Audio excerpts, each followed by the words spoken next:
வணக்கம், நான் தர்மா. நான் இப்போ எங்கே நிற்கிறேன்னா யாழ்ப்பாணத்தில் கல்வயல் பிரதேசத்தில் நிற்கிறேன். இந்த கல்வயல் வந்து சாவச்சேரியில் அமைஞ்சிருக்க ஒரு பிரதேசம்.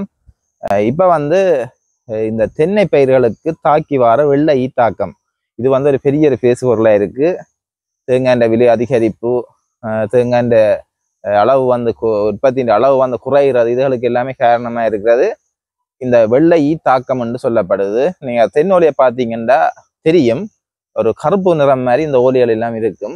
அது வந்து வெள்ளை தாக்கத்தால் வந்ததுதான் அந்த விளைவு. அதே இரவில் நீங்கள் டோர்ச் லைட் அடித்து பார்த்தா அந்த வெள்ளை பறக்கிறது எல்லாமே வந்து தெரியும்.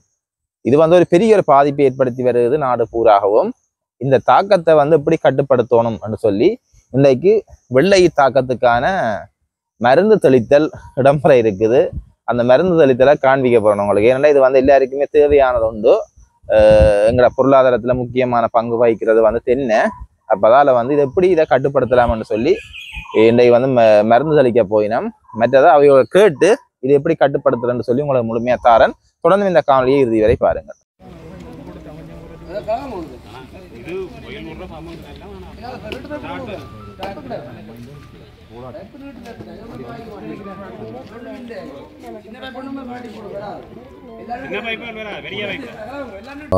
வணக்கம். நான் தென்னை பேச்சு சபையில் நாங்கள் பிராந்திய இந்த பிரதேசத்தின் பிரதேச தென்னை அபிவிருத்தி உத்தியோகத்தில் இருக்கிறோம். என் பேர் ரவிமயூரன். அதுபோல் வேறு அபிவிருத்தி உத்தியோகத்தில் இருக்க புருஷோத்தமன். நாங்கள் தொடர்ச்சியாக இப்போ யாழ் மாவட்ட அரசு அதிபெற்ற அந்த டிசிசி மீட்டிங்கு பிறகு நாங்கள் வந்து ஒரு செயற்திட்டத்தை இப்போ ஆரம்பிச்சிருக்கிறோம். வெற்றிகரமாக வெள்ளை எல்லாருக்குமே தெரியும், மிக பாரதூரமான பிரச்சனை ஏற்படுத்தி கொண்டிருக்கிறது. இப்போ கூடி வெள்ளை குறைஞ்ச மாதிரி இல்லை. ஆகவே நாங்கள் முதற்கட்டமாக 9ஆம் தேதி சாவச்சேரி பிரதேச செயலகத்தில் அனுசரணையோடு நாங்கள் வந்து யாழ்ப்பாண தென்னை அபிவிருத்தி பயிற்சி சபையும் அதே வேளையில் யாழ் வேர்ல்ட் விஷன் உதவி திட்டத்துடைய ஒரு செயற்திட்டத்தை ஆரம்பிச்சுக்கிறோம். அதில் நிறைய விதமான நாங்கள் ஒரு போக்கு எண்ணக்கருக்கள் எடுத்துக்கொண்டு வெள்ளைக்கான எதிர்ப்பு பொறிமுறை திட்டத்தை நாங்கள் எடுத்திருக்கிறோம். அந்த வகையில் இப்போ இன்றைக்கு கல்வயல் பிரதேசத்தில் பெருங்குள பிள்ளையாரடி பக்கத்தில் உள்ள ஒரு தோட்டம் அந்த தோட்ட பகுதியை நாங்கள் இப்போ வந்து உள்வாங்கியிருக்கிறோம். அதில் வந்து வெள்ளை நிறைய தாக்கம் இருக்குது. அந்த வெள்ளையின் பிரச்சனைகளை இப்போ நாங்கள் பவர் ஸ்ப்ரே மூலமாக வலுத்தளி கருவி மூலமாக நாங்கள் பயன்படுத்தி வேப்பெண்ணை இதுக்கெல்லாம் மருந்து என்ற ஒரு விடயத்தை நாங்கள் செலுத்தாமல் சூழல் பாதுகாப்பு கருதி வேப்பெண்ணையும் சர்ஃபெக்செல் என்ற விடயத்தை பயன்படுத்தி கிட்டத்தட்ட ஒரு டேங்குக்கு 20 லிட்டர் டேங்குக்கு வந்து 200 கிராம் இது சர்ஃபெக்செலும் அதே வேளையில் 250 மில்லி வேப்பெண்ணையும் ஒரு டேங்கில் கலந்தோம்னு சொன்னால் கிட்டத்தட்ட அது 4 மரத்துக்கு நாங்கள் அதை வந்து ஸ்ப்ரே பண்ணக்கூடியதாக இருக்கும். இதை தொடர்ச்சியாக இடைவிடாது நாங்கள் தொடர்ச்சியாகவே ஒரு 4 நாட்களுக்கு இந்த திட்டத்தை நாங்கள் வந்து ஃபாலோ பண்ண போகிறோம். 4 நாட்கள்னு சொல்லிக்கல இடைவிடாது அந்த வீடுகள் அந்த பிரதேசங்களில் வந்து நாங்கள் அந்த வெள்ளத்தழுகையை பயன்படுத்தி வெற்றிகரமாக செய்ய வேண்டும் என்று எதிர்பார்க்குறோம். உண்மையிலே இதுக்கு நாங்கள் நன்றி சொல்லணும். தென்னை பயிற்சி சபை நாங்களாக இருந்தாலும் நாங்கள் பவர் ஸ்ப்ரே நாங்கள் வழங்கி இருந்தாலும் இந்த சாவச்சேரி தென்மராட்சி பிரதேச செயலகத்தில் உள்ள அனைத்து உத்தியோகத்தர்களும் சிறப்பான முறையில் செயற்பட்டு செய்யக்கூடிய விடயங்களை மக்களுக்கு இலகுவான முறையிலையும் பணம், அதாவது வந்து ஒரு மரத்துக்கு எங்களுக்கு 450 ரூபா முடியும் மேலே செலவு. ஆனால் அவர்கள் வந்து 200 ரூபாவுக்காக மானிய அடிப்படையிலேயே இந்த விடயத்தை வந்து செய்கிறது வந்து தென்மராட்சி பிரதேச செயலருக்கும் அது சார்ந்த உத்தியோகத்தர்களுக்கும் முதற்க நன்றியை தெரிவித்துக் கொண்டு எங்கண்ட தென்னை பயிற்சி சபை வந்து இதை தொடர்ச்சியாக ஆரம்பத்தில் செஞ்சிருந்தாலும் எங்களுக்கு ஆளணி பற்றாக்குறை காரணமாக இதுக்குள்ள வந்து நாங்கள் சில விஷயங்களை செய்ய முடியுது. ஆனால் இப்போ வந்து எங்களுக்கு உதவியாக இருக்குது. விவசாய திணைக்களம் ஏற்கனவே எங்களோட இணைஞ்சிருக்குது. அதே வேளையில் இப்படி பிரதேச செயலகத்தின் மூலமாக ஒவ்வொரு பிரதேச செயலம் இந்த 9லேருந்து 16 வரைக்கும் சாவச்சேரி பிரதேச செயலம், அதுக்கு பிறகு கோப்பாய் பிரதேச செயலம், அதுக்கு பிறகு வந்து நாங்கள் பருத்துறை பிரதேசத்தை செயற்படுத்த போகிறோம். இதில் ஒரு முக்கியமான விஷயத்தை நான் சொல்கிறோம். ஏன் வந்து நாங்கள் இதில் இந்த ரசாயனங்கள் பாவிக்கக்கூடாதுன்றதுக்கான ஒரு விளக்கம் மக்களிடையே ஒரு சந்தேகத்துக்கிடமான விடயத்தை என்னென்னு சொல்கிறது விளக்கமின்மையும் காணப்படுறது. உண்மையிலேயே இந்த வெள்ளைக்கு எதிரான பீடை வந்து இந்த தென்னையில் இருக்குது ஏற்கனவே. அது வந்து போதிய அளவு இருக்காது என்பதுதான் ஒரு உண்மையான விஷயம். அது பீடைகள் வந்து அதிகரிச்சனாலே அது போதிய அளவு காணாது. ஆனால் நாங்கள் இப்போ இந்த ரசாயனத்தை தொடர்ச்சியாக பாவிக்கும் போது அந்த நன்மை செய்கிற பூச்சி அந்த கட்டுப்படுத்துகிற பீடைகளும் இல்லாமல் போகிறதுன்றது ஒரு பிரச்சனைக்குரிய விஷயம். அதே வேளையில் மகரந்த சேர்க்கக்கூடிய தேனீக்கள் நன்மை தரும் பூச்சிகள்லாம் அழிகிறது என்கின்ற ரசாயன பாவினால ஒரு பெரிய பாரிய பிரச்சனை ஆகிருக்கு, சூழல் பிரச்சனை ஆகிருக்கு. அதே வேளையில் புற்றுநோய் சம்பந்தப்பட்ட பிரச்சனை உங்களுக்கு தெரியும். இப்போ எங்களோட இலங்கையை பொறுத்த வரைக்கும் அதிகளவான புற்றுநோயாளர்கள் இப்போ வந்து கொண்டிருக்கும் தருணத்தில் நாங்கள் எந்த நேரமும் நாங்கள் விவசாய ரசாயனங்களை பயன்படுத்தும் போது எங்களுக்கு ஒரு தீங்கான விளைவாக இருக்கிறனாடி தான் வேப்பெண்ணையை வந்து நாங்கள் சிஆர்ஐன்ற அனுமதியின்படி நாங்கள் இப்போ பிரயோகிச்சு கொண்டு வாரோம். இந்த வேப்பெண்ணெய் பெருமளவு சில இடங்களில் வெற்றி அளிச்சிருக்கு. அதை நாங்கள் ஏற்கனவே சொல்லி ஆகணும். வடமராட்சியில் அல்வாய் பகுதியில் நாங்கள் இப்படி ஒரு வேலை திட்டத்தை செய்த நாங்கள் அந்த நேரத்தில் கெமிக்கல் ஒன்றுமே பாவிக்காமல் வேப்பெண்ணையையும் இந்த சர்ஃபெக்சலையும் பயன்படுத்தினாங்க. கிட்டத்தட்ட 1000 தென்னங்கண்டுக்கு 136 குடும்ப வீடுகளுக்கு நாங்கள் அடிச்சினாங்க. அந்த விதத்தில் அது முற்று முழுதாகவே கட்டுப்படுத்தப்பட்டது என்ற ஒரு விடயத்தை நாங்கள் வெற்றிகரமாக செயற்படுத்தியிருக்கிறோம் என்றதையும் இதில் சொல்லி ஆகணும். ஆகவே அந்த விஷயத்துக்காக நாங்கள் போவோம். இது வந்து ஒருக்கா நாங்கள் ஸ்ப்ரே பண்ணி விட்டோம் என்று சொன்னால் கிட்டத்தட்ட ஒரு 3 வீக்ஸுக்கு நாங்கள் பிறகு மீண்டும் ஒருக்கா வந்து நாங்கள் இதை செயற்படுத்துறது நல்லது. ஆனால் ஓரளவு நாங்கள் எங்கள்ட சூப்பர்வைசர் அவதானிப்பின் அடிப்படையில் செய்கிறது நல்லது. என்னென்னா வெள்ளை வந்து அடியில் இருக்கும், அந்த கூட்டுக்குள்ள இருக்குதோடு நாங்கள் அவதானிக்கணும். சில வேளையில் கூடுகள் இருக்கும் அல்லது கருப்பான பகுதிகள் இருக்கும், ஆனால் அதுக்குள்ள பூச்சி இருக்காது. பூச்சி இல்லையாண்டா தேவையில்லை. பூச்சி உள்ளுக்கு இருக்குமென்றதை நாங்கள் செய்கிற பறக்கிறத பார்க்குற அப்படின்னா இரவு நேரம், பகலில் தெரியாது. இரவு நேரங்களில் டோர்ச் லைட், நல்ல பிரகாசமாக டோர்ச் லைட் அடிச்சு பார்த்தா அந்த பூச்சி பறக்கிறது தெரியும். அதன் நிமித்தம் திருப்பியும் நாங்கள் வந்து மீளவும் அடிக்க வேண்டும் என்ற ஒரு விடயத்தை வருவோம். அது வரைக்கும் கூடுகளை வச்சு மட்டும் நாங்கள் பூச்சி இருக்குன்னு கன்ஃபார்ம் பண்ண முடியாது. பறக்குதா நகருதான்னு பார்த்து மீளவும் நாங்கள் திருப்பி நாங்கள் அதை வந்து பிரயோகிக்கிறது நல்லதுன்னு சொல்கிறோம். ஆகவே இது வந்து ஒரு கிட்டத்தட்ட 2-3 தடவை இந்த படிமுறைகளை செய்ய வேண்டி வரும் என்பது ஒரு முக்கியமான விஷயம். வேப்பெண்ணையை பொறுத்த வரைக்கும் எங்களுக்கு இயற்கை சூழலுக்கு ஒரு சாதகமான விடயமாக இருப்பதால் நாங்கள் பயமின்றி மீளவும் நாங்கள் இதை வந்து பாவிக்கலாம். அதே வேளையில் இதுக்குரிய கோஸ்ட், ஒரு தென்னங்கண்டுக்கு வந்து நாங்கள் அந்த பவர் ஸ்ப்ரே என்ற செய்யமான செலவு, மற்றது பெட்ரோல் செலவு, அதே வேளையில் வெப்பெண்ணெய் செலவுப்படி பார்க்க ஒரு ஆளுக்கு ஒரு தனிநபருக்கு 450 ரூபா முடியுது என்பதும் ஒரு முக்கியமான விஷயம். அதுக்கேற்ற மாதிரி இனிவருங்காலங்களில் சொசைட்டிகள், அதாவது விவசாய சம்மேளன தலைவர்கள் இணைந்து இந்த ஸ்ப்ரேயர் கிட்டத்தட்ட இந்த ஸ்ப்ரேயர் 26,000 55,000 வரையும் இருக்குது. அந்த ஸ்ப்ரேயரை வேண்டி கொள்ள செய்ய தங்காண்ட ஒரு சொசைட்டி கூடாக ஒரு 5 ஸ்ப்ரேயரை வேண்டி இதை தொடர்ச்சியாக செய்ய வேண்டி வரும் என்று சொன்னால் அது நல்லதாக இருக்கும். என்ற ஒருதை நம்பி இருக்காமல் எங்கள் இடத்துல தொடர்ச்சியாக இருக்கும் என்று சொன்னாலும் இனி தொடர்ந்து இதை வந்து நாங்கள் பாவிக்கக்கூடிய தன்மையில் இருந்தால் கிட்டத்தட்ட ஒரு பிள்ளைக்கு நாங்கள் குளிப்பாட்டி எந்த நாளும் நாங்கள் எங்களை சுத்தமாக வச்சிருக்கணும்ன்ற போலவே இந்த தென்னையும் வந்து ஒரு மனிதருக்கு ஒப்பான தருணத்தில் அதை நாங்கள் தொடர்ச்சியாக செய்யணும் என்றதை நான் அதில் கூறிக்கொள்ள விரும்புகிறோம். ஆக வெற்றிகரமாக இந்த திட்டத்தை அழித்து வெற்றிகரமாக இந்த திட்டத்தை செயற்படுத்தி வெள்ளையை வந்து அழித்து அதே வேளையில் பொருளாதாரம், நிலையான பொருளாதாரம் என்ற ரீதியில் எங்களுக்கு தென்னை தான் ஒரு முக்கியமான ஒரு பங்கு வகிக்குது. அந்த தென்னையை வந்து நாங்கள் காப்பாற்றுவோம் செயற்பாட்டிலே இதை வந்து நாங்கள் செயற்படுத்தியிருக்கோம். ஆகவே இந்த வெற்றி திட்டம் எங்களுக்கு கூடியளவு வெற்றியை தரும் என்று எதிர்பார்க்கிறோம். அரசு அதிபரும் மற்றும் ஆளுநர்கிட்ட வேண்டுதலின்படி எங்கள்ட தென்னை பயிற்சி சபை பிராந்திய முகாமில் சக்குணம் சார் அவர்களது வேண்டுதலிலும் நாங்கள் இந்த விடயத்தை வந்து வெற்றிகரமாக செய்வதற்காக தயாராக இருக்கிறோம். இது பிறகு இது வர நடவடிக்கை விடயங்களை உங்களுக்கு தொடர்ச்சியாக நாங்கள் அப்டேட் பண்ணி கொண்டிருப்போம். அது வரைக்கும் இந்த தென்னை பயிற்சி என்ற செயற்பாட்டு திட்டத்தோடு நாங்கள் உங்களுக்கு தகவலை தந்திருப்போம்.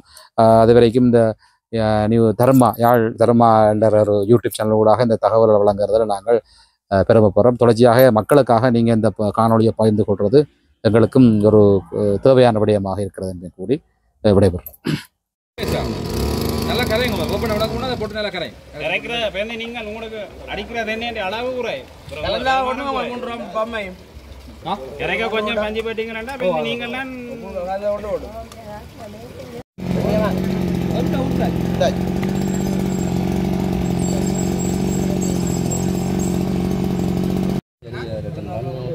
ஒரு கிராமே காணும் கலக்கிறது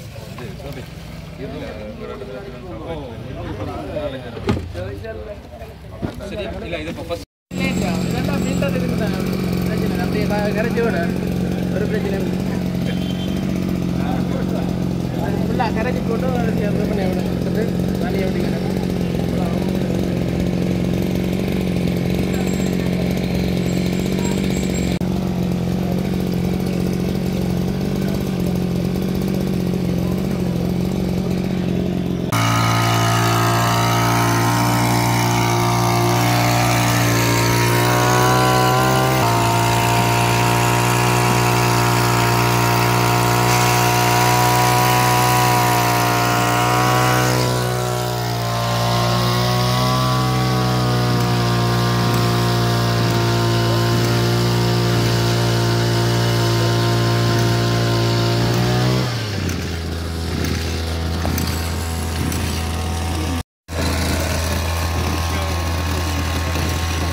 கொஞ்சம்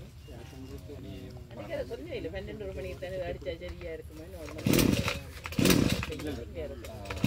பாலமே அடிக்கணும் நாங்கள் அந்த இரவு பார்க்கணும் இரவு பார்க்கணும்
அந்த லைனுக்கு அங்கால அப்படியே பார்த்து பார்த்து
அதான் முக்கியம் ஒரு அவசரத்தில்